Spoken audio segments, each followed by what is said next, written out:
எந்த ஒரு சூழ்நிலையும் பொருட்படுத்தாம கடந்த 5 ஆண்டு காலமாக ஒரு காட்டாட்சி, ஒரு குடும்பாட்சி, ஒரு அராஜக ஆட்சி, ஒரு பேயாட்சி, அதையெல்லாம் 5 ஆண்டு காலமாக பொறுத்துக் கொண்டு மக்கள் மத்தியில் உங்களுடைய அரசியல் பணியை செம்மையாக செய்து தமிழக மக்களுடைய பாதுகாப்பரனாக இருக்கக்கூடிய தேசிய ஜனநாயக கூட்டணியினுடைய எல்லா கட்சியினுடைய தொண்டர்கள் 5 ஆண்டு காலமாக அரசு செய்திருக்கக்கூடிய தவறு. எத்தனையோ பேர் சிறைக்கு போயிருக்கிறீங்க, எத்தனையோ பேருக்கு உங்களுடைய தொழில பிரச்சனை ஏற்பட்டிருக்கிறது, எத்தனையோ பேருக்கு வீட்டில் அரசு தன்னுடைய அதிகாரத்தை பயன்படுத்தி ரைடு நடத்தியிருக்கிறாங்க, எத்தனையோ பேருக்கு கைது பண்ணியிருக்கிறாங்க, சமூக வலைதளத்தில் பதிவு போட்டதற்காக கைது செய்யப்பட்டு எல்லா கட்சியினுடைய தொண்டர்கள் சிறைக்கு போயிட்டு வந்தவங்களும் இந்த கூட்டத்தில் இருக்கிறேன்.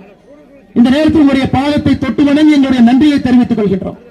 5 ஆண்டு காலமாக கடுமையாக களத்தில் நின்று அந்தந்த கட்சியினுடைய தொண்டர்களாக மக்களுடைய மனதில் இருந்து என்னைக்கு நம்முடைய தேர்தல் ஆணையம் தேர்தல் தேதி அறிவிச்சாங்களோ அன்னைக்கு உண்மையாலுமே தமிழக மக்களுக்கு சுதந்திரம் கிடைத்திருக்கிறது.